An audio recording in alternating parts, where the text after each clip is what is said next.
Hey, everybody, welcome to Doctors Making a Difference. Today on the show, we have my good friend, Dr. Josh Brinkerhoff. I appreciate him taking the time to be with us today and talk a little bit about his experience as a physician and his experience with some international medicine. And I think it'll be a great interview, so I appreciate you being here.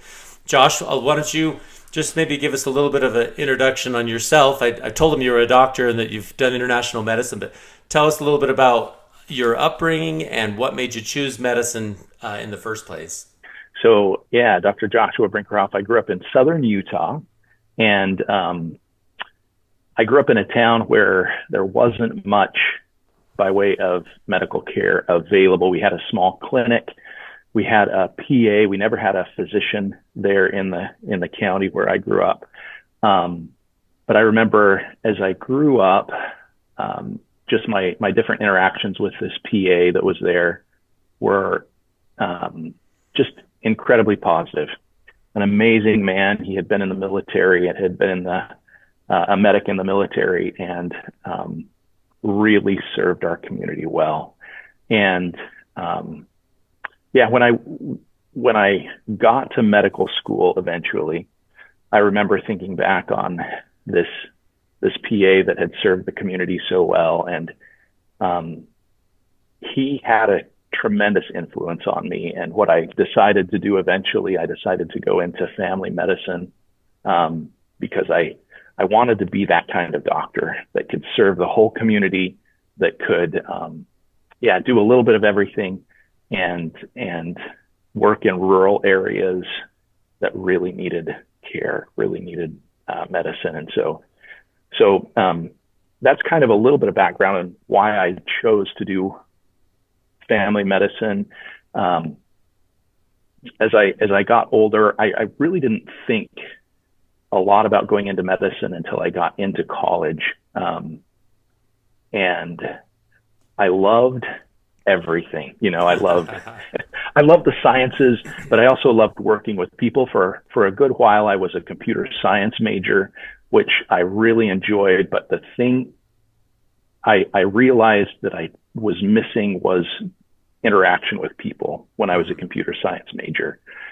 And so I had to sit down and take a good look about, at what I really wanted to do, because I missed those human interactions, and medicine just fit the bill. It has the sciences and it has interaction with people. And at that time, I kind of thought back on this PA that served the community so well. And I thought, yeah, that's what I want to do. I want to help people like that. And so that's kind of what made me go into medicine. And yeah, here I am. That's awesome. No, I think as you talk to a lot of our people listening are medical students or residents or doctors in various stages of training or practice.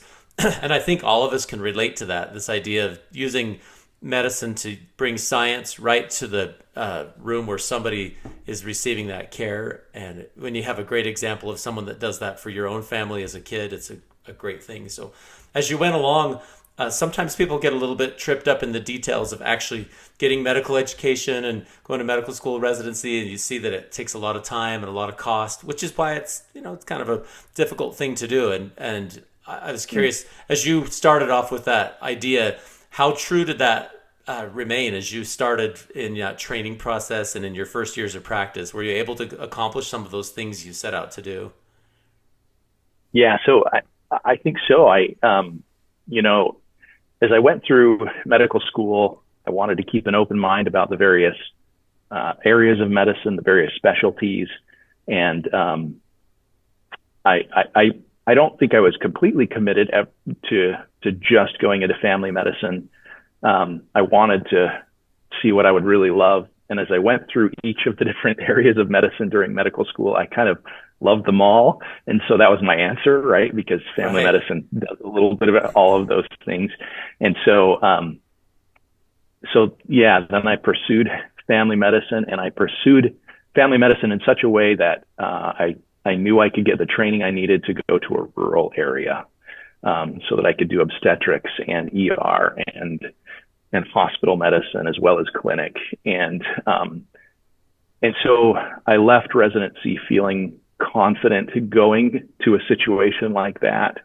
And I did. I went to a small town in Utah, and worked there for 9 years doing a little bit of everything. And it was great. But it was also tiring, right? Right.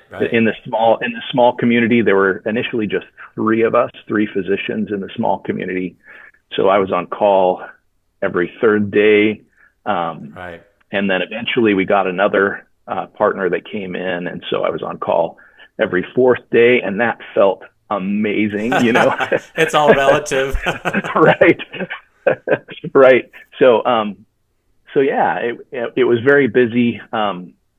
It was a little bit hard on the family, but boy, I loved those years, and I loved the experiences that I had. Yeah. And then we can get into a little bit in the future of why I decided to continue to make a change. But yeah, it was incredible. And I did feel like I was able to work in those small communities and fulfill some of those needs. And I really enjoyed it. Well, you know, it's kind of cool. Like you have, I think every physician, no matter what their specialty, receives broader training than they typically work in practice, depending on what it is. And the more generalized your training is, like if you're a family doctor, internist, general surgeon, you're going to be, or OBGYN, you're going to be really broadly trained. And then depending on what you actually do in your job, you know, you may or may not apply all elements of that. But it sounds like you did obstetrics, emergency room, inpatient, outpatient, I'm assuming nursing home. And so I always, people ask me about my job, which is similar to that. And I say, well, I get to do everything, but I have to do everything. You know, that's right, that's kind of the challenge, because you do get to do all those things. And on the other hand, when even if you're not on call, quote unquote, you still get to come in and help, because babies don't tend to come on days when you're on call, and your nursing home patients, the inpatients still need attention when you're not there. And then the ER will get into overload situations, and you know that you're not going to leave your colleague sitting there stranded with you know, a big huge pile up with 15 victims. You're going to drop what you're doing and go help. So you kind of are always on call a little bit, which is, it's kind of the downside of it, I suppose. But yeah, well, absolutely. And I think you know, a lot of people have that same thing. You grow up and you see this do everything, can do everything sort of physician, but the reality is that it is hard. And yet at least the generation of physicians that preceded us, I think that was the standard in small towns, is you basically were expected to be available all the time. I talk to community members where I live, and that seems to be the expectation, is that they, even before the phones, they would just go get one of the doctors off the tractor. They'd send the police to go find him wherever he was, and he would come. And anyway, it's an interesting thing. My friend who works at the university told me, he said, yeah, you're like the last true doctor I know, which is really funny. No, but it is cool. Like, you got to practice this broad spectrum medicine with all the pros and the cons of that. And it's one of the beautiful things about being broadly trained. And you actually got to use all those skills that you acquired during your training, which is cool. Yeah. Well, so kind of, I guess, to that point, you got to do everything. And I know there are physicians who feel a little bit stressed / burned out, because they say, well, I have to do all this and there's no end in sight. I don't think I can do this till I'm 65 years old or 60 years old, because it seems like too much. But I think people feel guilty / obligated / indebted, whatever it is, and yet they are hesitant to make changes that they may need to, depending on which chapter of life they're in. So I was curious, you left that type of employment, but I'm curious how that change came about, and what did you go to? And I'd be interested in kind of this next chapter of life that's rolled out over the last 2 or 3 years here. Absolutely. So yeah, it got to the point. I mean, certainly there were times where I thought about leaving, but at the same time, I loved the practice. I loved my partners, and so the way that we came to make the decision to leave was kind of interesting. I had always been interested in working in Alaska and living in Alaska. And my wife had always been less interested. I think when you talk about Alaska, most people have visions of tundra and polar bears, and I think that's what she was thinking. I was interested in any part of Alaska, but particularly in southeastern Alaska. And one day when I came home from work, my wife just had mentioned, "Hey, I was looking online on the AAFP website and noticed that there's an opening in Ketchikan, Alaska." And I was really surprised that she even brought it up, because she had earlier said, "I'm not really interested in living in Alaska. It's just too far away," and that type of thing. But when she said that, I said, Ketchikan is a part of Alaska where it's really not that cold. And we talked about it a little bit over the next few days. And after a while, I had contacted some of the doctors there, and they had said, just come up and interview. Even if you don't want to stay, it's great to have people come up and interview. And my wife said, let's just go up and interview. It'd be a fun trip up. And so we decided to go up, and we got there, and it was the middle of the winter. Well, I think it was November. And by November, most of the bears are kind of hibernating. Oh. But she had always said, or, kind of going to sleep anyway. And she had always said, I want to see a bear, but I want to see it in a car, so it's not scary, while we're in a car. Yeah. And while we were there, a bear ran across the road one night while we were driving around, just right in front of us. And she was so excited. She was like, "It's a sign. We're supposed to be here." That's awesome. No. So anyway, it ended up just going really well. She really enjoyed it. And so, we knew we had been thinking about making a change, mostly because of how busy life was for me. And so we thought, hey, this is it. This is the time to make a change. Our kids were still pretty young, and it just really seemed to be an opportunity to make that change. And of course, I was very nervous about what all of my patients would say and think when I said I was going to make a change. Right. That was one of my big fears. And I don't know if it would have been this way had we gone somewhere else, but I would tell people that I was leaving, and I could see the disappointment on their faces. And then I would say, we're going to Alaska, and all of a sudden their face would change, and they would say, "Oh, that's so exciting." So that helped me feel a little bit better. But anyway, that was kind of my experience with making a change. In going to Alaska, it was different, the situation. I knew I would be doing mostly outpatient medicine. I knew I would be giving up obstetrics and ER and all of those things. And so I had mixed feelings about that, but we ended up just feeling good about it. We went up to Alaska, and I was there practicing for 3 years. And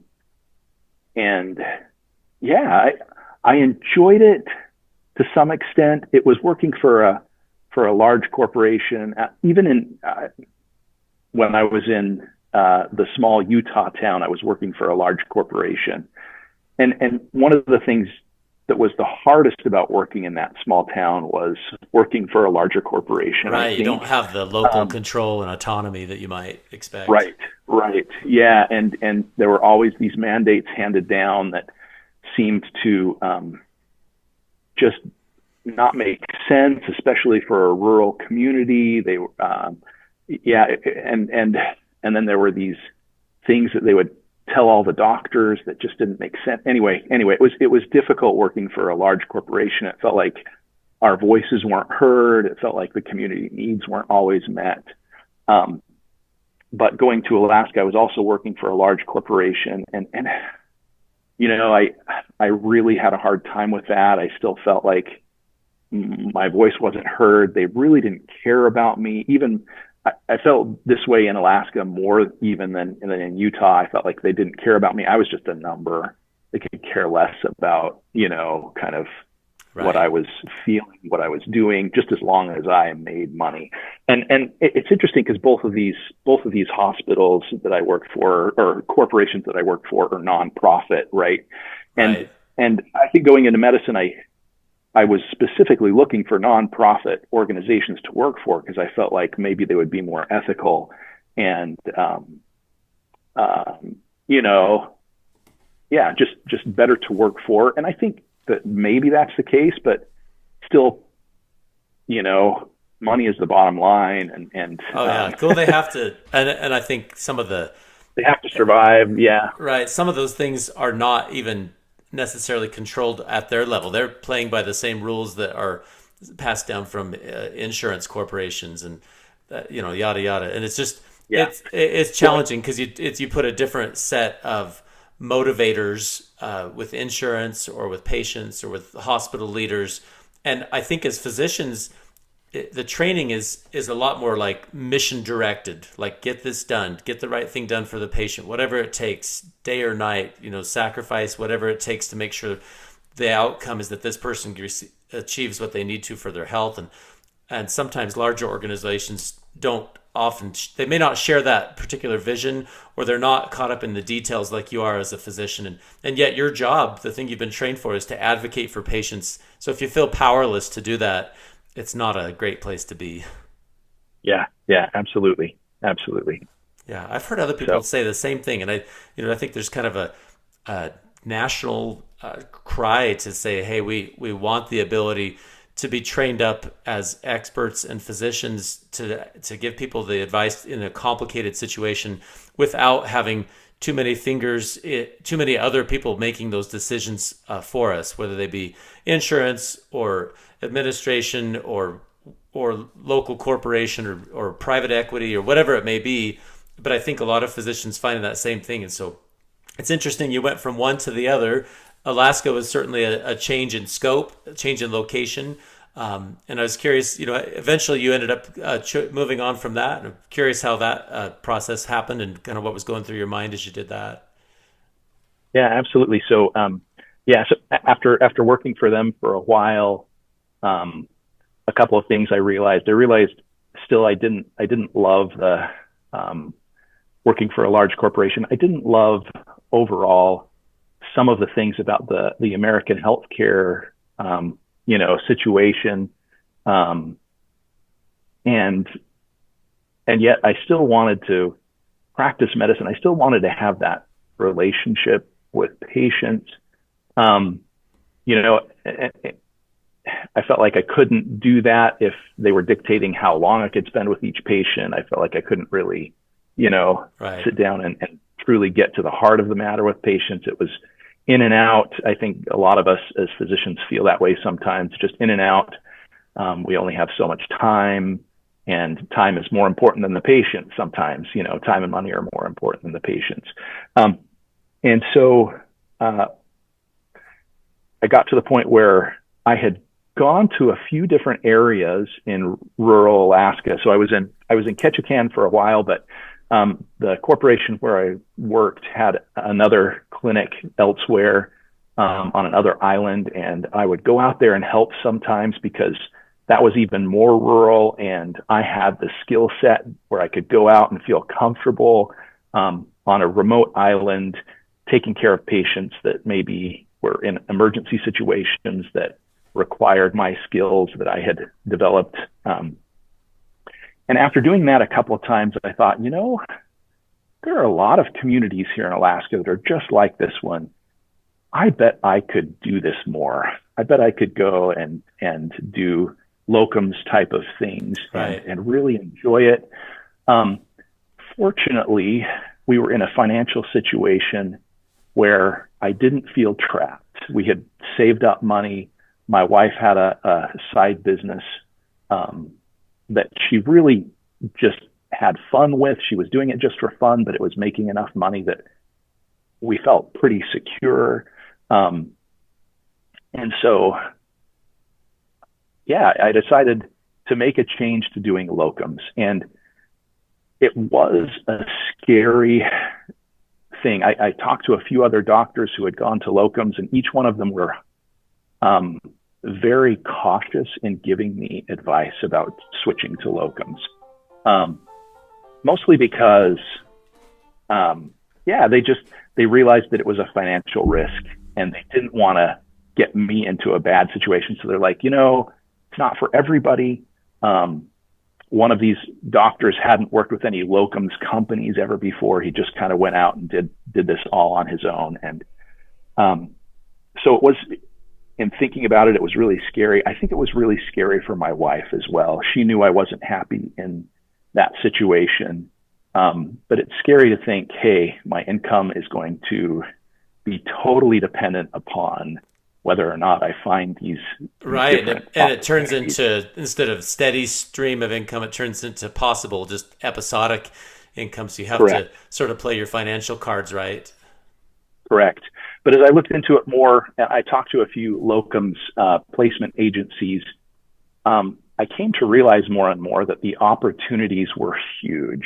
Or in other words, there are people needing locums all the time. And if you want to do locums, you pretty much, at least it seemed to me as I looked into it, you can schedule locums and stack them and have a very, very full schedule. But of course, then there's still the danger that even if you have a full schedule, they can cancel last minute, right? They can say, oh, never mind, our doctor decided to stay. And so then you have this 3-month period where you don't have anything scheduled. So that can still occur, but at least I felt, reassured knowing that the opportunity was out there, the need was out there. And because we were financially secure enough, I decided to kind of make that change. And one of the things that made it a little bit easy to make the change is I went to my employer at the time and I said, look, I'm changing to locums. And they said, well, we don't want you to go. Why don't you stay on as a per diem physician with us? And then it was like, oh, well, I didn't know that was an option, right? And so I could kind of even schedule with them. We could stay living in the same house for a while, and I could schedule some time with them as well. There was another clinic in town that was looking for someone, and I think they were looking a little bit more for a long-term kind of physician. I think most clinics are. But I told them, look, I'm just doing locums. I'd still love to help you out. And I ended up being able to work with them quite a bit. And I liked working for that small clinic a lot better than the big corporation. Yeah. So I ended up spending most of my time with them when I was in town. But we made the transition, and it was really kind of nice. I could work as much as I wanted. I could dictate my hours. And then I could pick the places that I liked the best after, working in several different places. And then I realized, if ever I do want to settle down again and be in a long-term position, I'm automatically in a lot better job-seeking position. True. Because it's like each place that I go and work, it's like an extended interview. In medicine, traditionally we go to these sites and we do a 1 to 3 day interview with people. We don't get to practice any medicine while we're there. We get brief episodes of seeing who we're going to be working with, and then we sign on to these 1 to 3 year contracts after that brief experience. Right. But as a locums physician, you can work there for a month to 3 months and say, I hate this place, or this is amazing. I really like the way that they do business here, and I like the way that they interact with patients, and I like my colleagues. So I've really enjoyed that as well about locums, is I feel like they get to interview me on an extended basis. True. But I get to interview them. And so that has been fun. And so those are some of the benefits. I also like being able to feel or get a sense of how medicine is practiced in different areas, and in different corporations. And Peter, there was I'm going to go back a little bit because we had talked about me making a little bit of a change, but I left a large part of the story out Yeah. because because while I was thinking of making that change, you had reached out to me as well. Right. I was going to bring this up because so, Josh saved my bacon. well, it was so just to go back a little bit, Peter and I have known each other for a long time. We've known each other since undergraduate, right, long time, college.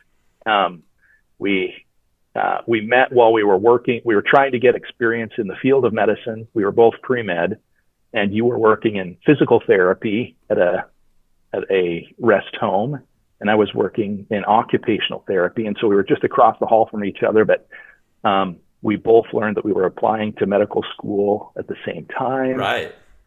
We both got into the same medical school, and so we knew each other through medical school. We were really good friends, and we ended up getting placed in the same residency. We had that was pretty cool. Interests. Got matched at the same place and had a lot of similar experiences. Right. Pretty cool. Right. So our friendship goes back a long time. And while I was kind of making a little bit of that transition to do more locums, Peter reached out to me and he said, "Hey, I have a partner that's leaving, and we're looking for someone, but even if you can't come long term, can you come and help out for a while?"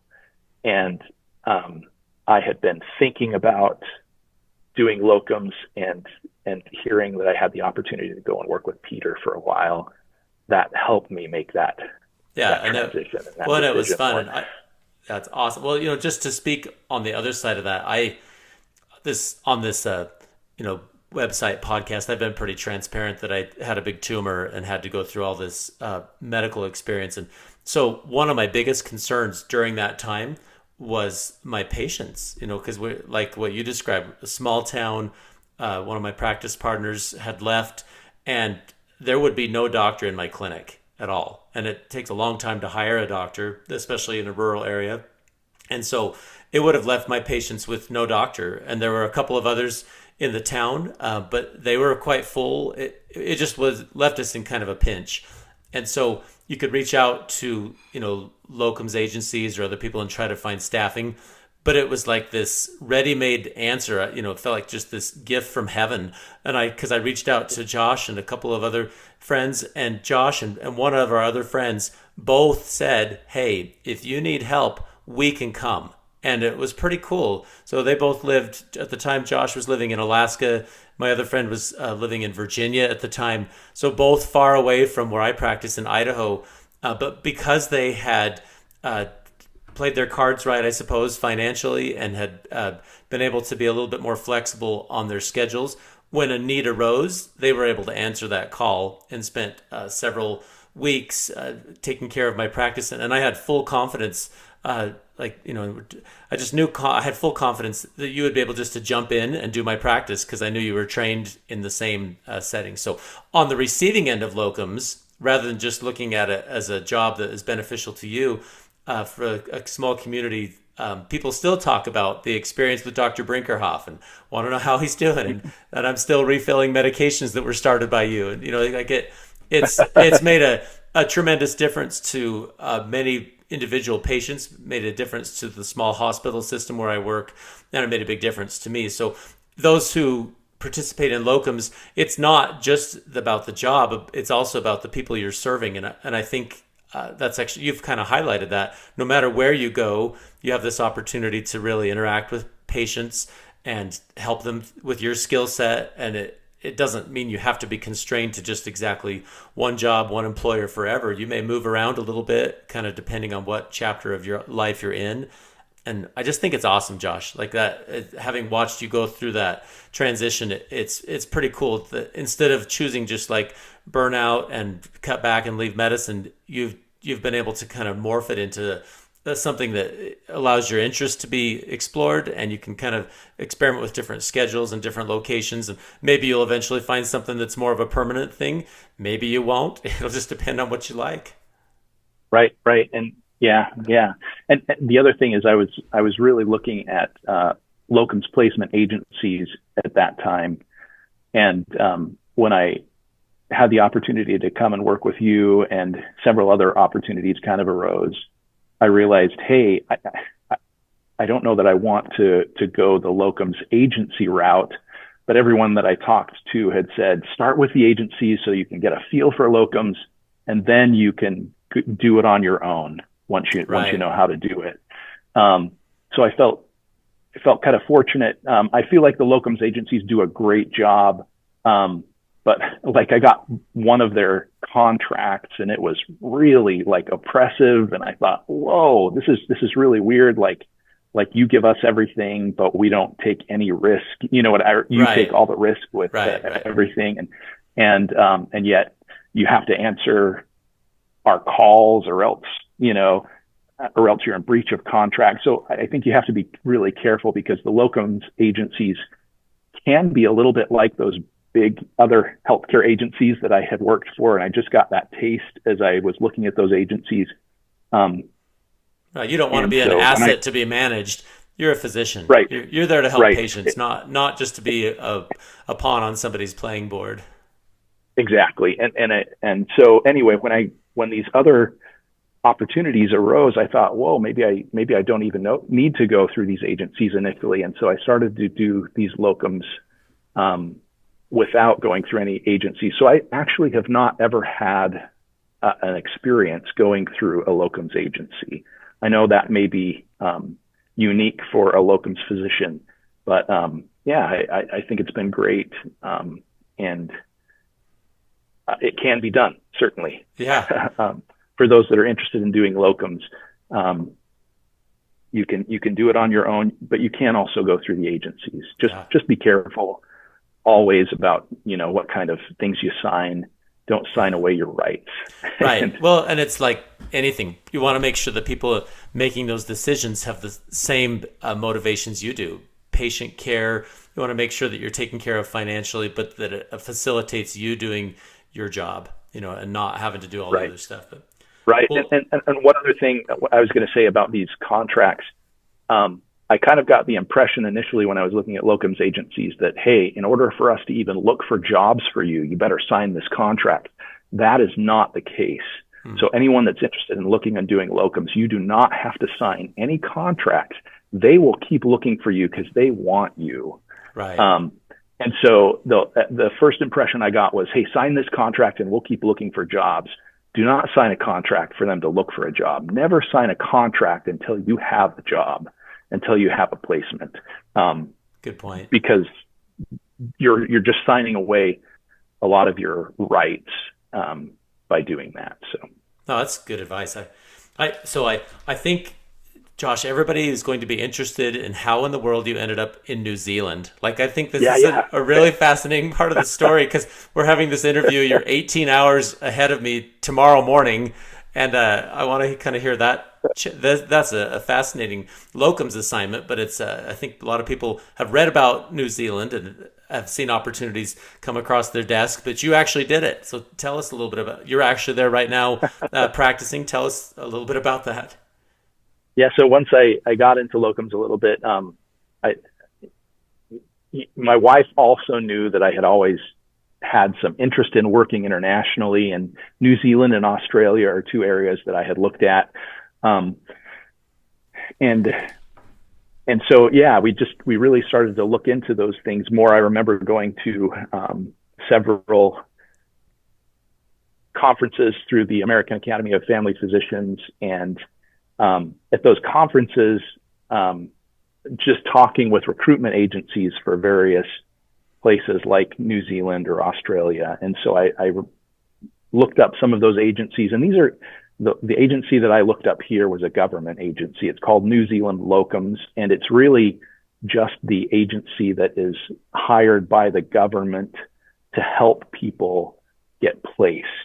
So it's not like a locums agency where you're signing a contract and they get part of the cut.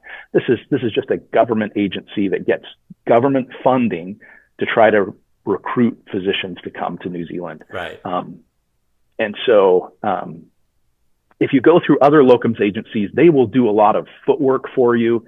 But this agency just basically guides you, and you still have to do all the footwork. You still have to apply for the visas and apply for, Medical Council of New Zealand membership. And it was a lot of paperwork. It was a lot of headache, but I just felt good about it. I kept going through all the red tape and decided to come here to New Zealand. My wife was supportive, and she said, "We'll bring the family down at least for part of the time and see what it's like."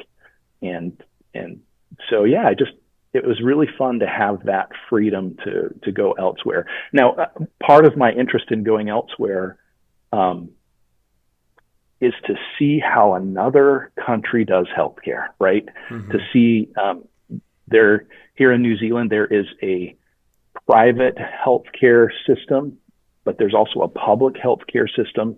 So I think a lot of countries are like that. I thought it would be really interesting to see how a country does a public healthcare system.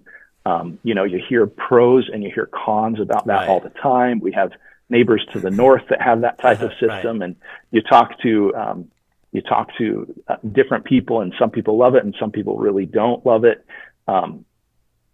But I thought, it'd be interesting to just see how another country does healthcare, and because I know the American healthcare system has its problems, and everywhere has its problems. But I just felt like it would be a good experience to really see how another country does healthcare and what works, and hopefully learn from my experience about what does work and what doesn't work in healthcare. Yeah. So what have you thought? I mean, you've been there. You've practiced in rural medicine. You've been in rural Alaska. You've kind of been able to do lots of things. I'm curious, what are your impressions about New Zealand, their healthcare system? What's your scope of practice or your schedule? Yeah. So right now I'm working 4 days a week. I'm doing outpatient and ER here. And it's been really fun. I feel like, and it could be just where I'm working. I feel like the physicians here are a little bit happier, maybe. I feel like they're a little more content with their jobs, but a lot of them now, there are two sets of physicians that are working where I work. There are the physicians that are more of the employed physicians, and then there are the physicians that actually own the practice. Okay. And I think the physicians that own the practice are trying to recruit more people to buy into the practice. But of course that means more responsibility. And so a lot of the physicians are like, no, I don't want to do that. I just want a paycheck. I just want to work my hours. And so those are the two different types of physicians that are working here. And, I feel like certainly I can see a little bit of a heavier, weight of responsibility on those that own the practice. They generally are staying a little bit later to complete everything through the day. The ones that are just employed pretty much walk out right at 5, you know what I mean? Or right at the end of their shift. It does sound nice. Yeah, which is kind of nice. So you can kind of choose, do I want more responsibility? Probably for better pay type of thing, versus just have that, 8-hour work day and then I'm finished. That's all. And yet some of the physicians that do own the practice, though they have the long days, may only be working 2 days a week. Right. So there's still a mix of that as well. But the public healthcare system here, it is interesting. It's really, really cool. Like here in New Zealand, everyone is covered for any accident. So me as a visitor to the country, if I were to break a bone, that would be totally covered. Oh, really? Wow.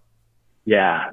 Because if it wasn't, some type of accidental injury, that's totally covered. So that's one aspect of their healthcare any accidents are covered. And so that's really cool. It gives people a real sense of security, I think. Um, there are other social kind of benefits that are available for patients who can't work for various reasons. And I do think, just as with any kind of social benefit that governments give out, there is a lot of abuse of that, maybe overuse of it sometimes. So yeah, it's interesting.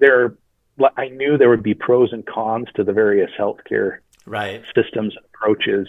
I do see a lot of the social benefits maybe being overused or abused, or it's just hard to police those types of things, so I can see how a lot of money is maybe wasted on things. I do see some people really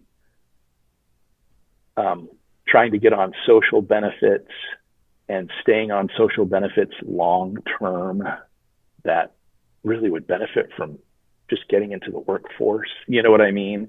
Right. But at the same time, I do feel that their unemployment type of benefits here, they do set the compensation for those low enough that most people feel like, hey, I can do way better working than just getting on a social benefit. You know what I mean? So there is that motivation. I think when you have a social benefit that you earn more not working than working, then you're in trouble, right? Because Right. you're going to Yeah. have a lot of Wrong people. motivation. Right. Right. So, but anyway, it's been interesting to see. And then, of course, the public healthcare system can be a little bit frustrating. You see people who in the States, you would do a specific thing, you do a specific procedure, you do a specific test, and you send in for that test, and they say, no, this doesn't qualify, and you think, what do you mean it doesn't qualify? So there are headaches like that. But I do feel like overall,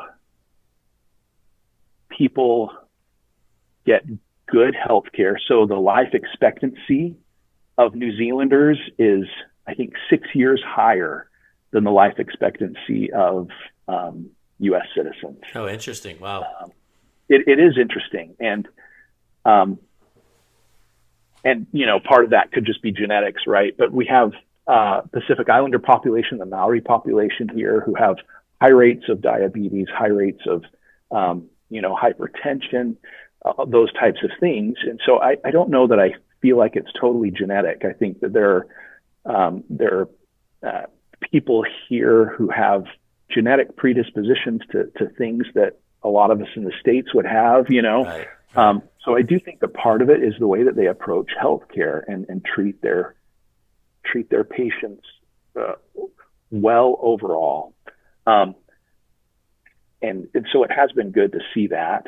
I feel like the anxiety over healthcare and the cost of healthcare is non-existent. Yeah. Well, and that becomes a barrier for lots of people. Yeah. I feel like in the States, even as a physician who I practice medicine and I can take care of my family for most things, and yet we sometimes feel huge anxiety about going to the dentist or because we don't know how much it's going to cost. You know what I mean? And, right.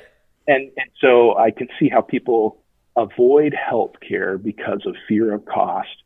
And I see people all around me in the States who are in incredible debt from simple healthcare type of things. And that's disheartening. Yeah. Well, and here I can't. Yeah. So here I just don't see that. I don't see anybody really, really scared about their health care, whether they'll be able to pay for health care. And so that's kind of fun. It's nice to not have to see that, and not everybody gets all the procedures or things that they need or want. So that's a little bit of a downside, but at the same time, the overall financial anxiety and hardship is almost non-existent. Yeah. Well, what a fascinating experience! Like your ability to do locums and travel and do all this stuff. And you've seen practice in you've seen medical care in multiple settings now in another country. I mean, it's just awesome.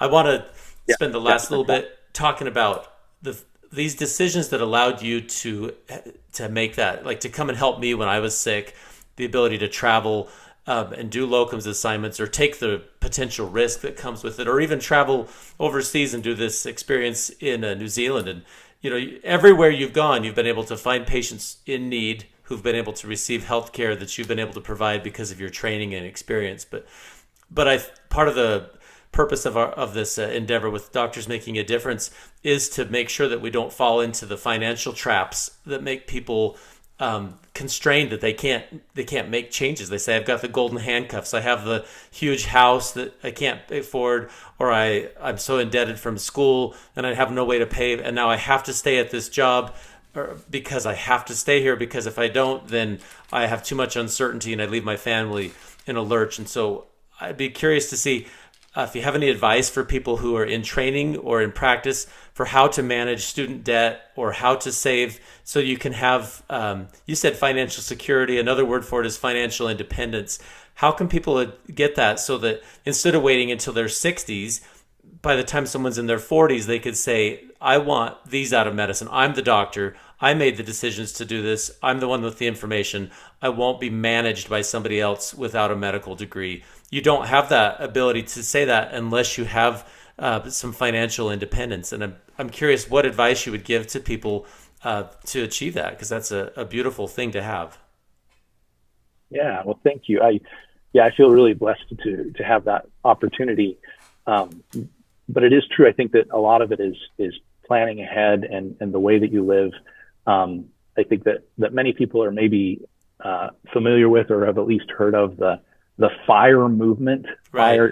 FIRE stands for Financial Independence Retire Early movement. And I've heard several people who are big into the FIRE movement talk, and they say that they don't really like that, the last part of that, where it's financial independence and then retire early, because a lot of people in the FIRE movement say it's not that we want to retire early, it's that we want to be employment independent early, right? It's not like I want to quit working. It's not like I want to quit contributing to society early. It's that I want to be able to call the shots earlier in my life than waiting all the way until age 65, and then I'm old enough that maybe I can't even get on anywhere else. I can't maybe get hired elsewhere. It's just that not waiting until that magic age of 65 before you can really say, here's what I want to do. Right. And I still want to contribute. I still want to work, but I want to do it on my terms. And I want to do it in such a way that I'm not making money for someone else or having to do what other people tell me. Right. And so I remember in medical school, it was really interesting because there were a lot of people in medical school. Those of you who are in medical school can probably relate to this. A lot of people in medical school that during medical school tried to live like a doctor. And what I mean when I say that is they would live in really nice apartments, really nice houses. They would get the cars. In medical school, you can draw upon just all kinds of debt. That's true. You know what I mean? It's like people are looking for you saying, here, take this loan.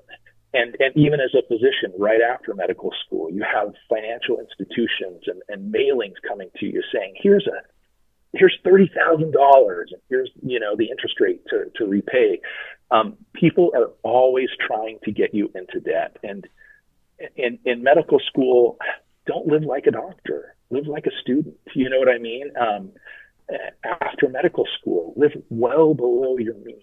And if you can do that, if you can say, hey, this is my salary, I can comfortably live on half or less of that salary. If you can live on 25% of your salary, great. And just keep putting away that savings. You can feel very financially independent.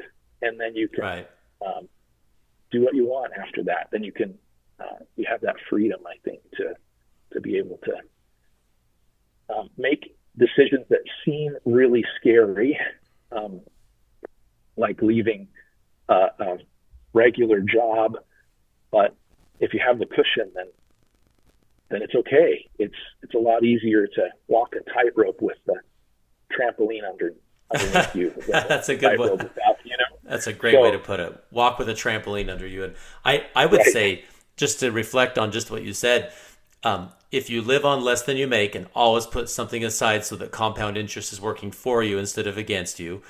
And then the other one that I think is underrepresented sometimes is medical school costs a lot, but there are so many loan repayment programs. And it doesn't hurt to go live in a place where you have access to one of those, or work for a nonprofit, take advantage of public service loan forgiveness, or take, like I received payback from the health, because I worked in a health profession shortage area, and lots of people work in rural areas, underserved areas, and those areas of the country really need the help. And what's wrong with putting 4 or 5, 6 years of work in there, and then you are kind of back to broke. You've paid off the loans, they're gone, and then you're financially free. And so I would encourage people to prioritize staying out of debt, and if you, in your medical school debt, some of those necessary debts, take advantage of those programs, because your colleagues are taking advantage of them. And if you do it while you're in your 30s, you're advantaged for years to come, because that money that you do have the ability to set aside that you might have spent on student loans can now be set aside to let it grow toward some financial security, so that you're not controlled. I think it's so powerful what you said. Walk so you have a trampoline. Walking the tightrope is easier. I thought that was beautiful. And then don't be controlled. If you need to change gears and move because you're in a different chapter of life, or you want to just explore something else because it sounds interesting, do it. You're one of the most educated people in our modern era, having had a privilege of becoming a physician. And it would be a shame to have people retire because of a burnt out, broken system. It's better to say, well, I'll use my skill set in a way that's still satisfying to me. And I think it's an awesome example. A lot of people talk about it, but you've actually done it. And I think it's so cool, Josh. Well, thanks. Yeah. And just to go along with what you said, I think, all of those things are really good advice. And then remember the power of passive income, right? There are so many ways to earn passive income. So you can look at your job as your main source of income, or you can look at your job as a way to get involved in passive income. And passive income can be as simple as putting money in the stock market, or in a high interest savings account. Even you can get so much passive income. And if you have the goal of getting a financial nest egg to the point where you can live off of just that passive income, just that interest, or just that rent from apartments that you've bought, or whatever it is, if you can get to the point where you can use passive income, then you're really free to do what you want to do. And we've talked a little bit about burnout, how there's so much burnout in medicine, and it's true, there is. But I think that getting back to why we went into medicine, I think most of us went into medicine not for financials, although it's true. A lot of people look at medicine and they think, hey, it's a nice, financially secure place to be. And there is some truth in that, but that's not what brings us joy in medicine, I don't think. I think that most of us go into medicine because we want to help people, and helping people is, at least for me, what brings me joy. It's not necessarily the money that I make. The money that I make, there's always that temptation to follow the money, but follow the joy, I think, is really important. Get financially independent so that you can follow the joy. That's great. Do what really makes you feel fulfilled and helps patients. I've always, in recent years, it's been kind of interesting because I have seen the erosion of trust in mainstream medicine, and it's alarming to me. And that's, I think, all over the world.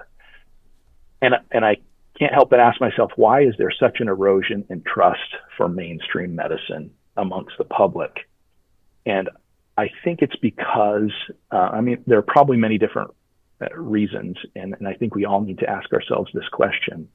Why are people not trusting us as much? But I think it's partly because we don't spend enough time with patients. Patients don't feel cared for, even if we're giving them way better care than the person down the street that doesn't have a medical license but pretends to practice medicine.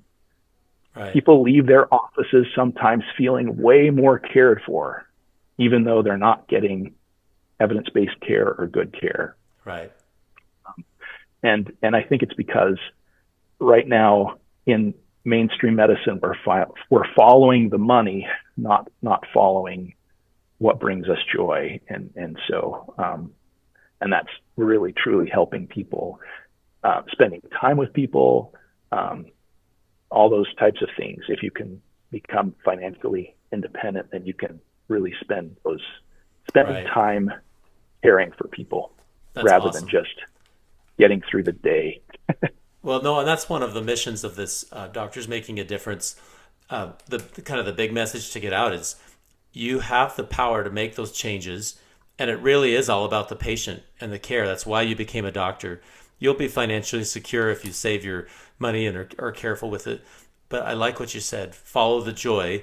And I think the other message that's come through pretty clear is that you can make your life so that you are not controlled by others. And the thing that matters the most is your interaction with patients. How am I taking care of them? And when somebody rolls out a policy or something that just doesn't make sense and they want to constrain you to do something that really isn't best for patient care, if you have a little bit of financial security, a little bit of that trampoline, you can say, no, we're not doing that. And if the consequence is that you don't work in that organization anymore, well, that's okay. You don't want to have that be the case. You hate to have it come to the brink of, either I'm doing this or not working here. But on the other hand, you're the physician. You're the one whose license is there. You're the one who has the liability for what happens. And you're also the one who went into this to become a physician, not just to follow an algorithm or to punch a clock or to make somebody else rich. So I think it's just such a powerful message. And you've shared a lot of wisdom with us today, Josh. I really appreciate it. Do you have any? Thanks for having me. Oh yeah. Any parting thoughts for our group? I really appreciate you taking the time to do this. This has been a fantastic episode to record with you. No, I appreciate you talking with me, and it's always good to see you and talk with you, even if it's across the world. That's right. Well, thanks so much, Josh. We'll sign off here, and again, thanks for listening to Doctors Making a Difference.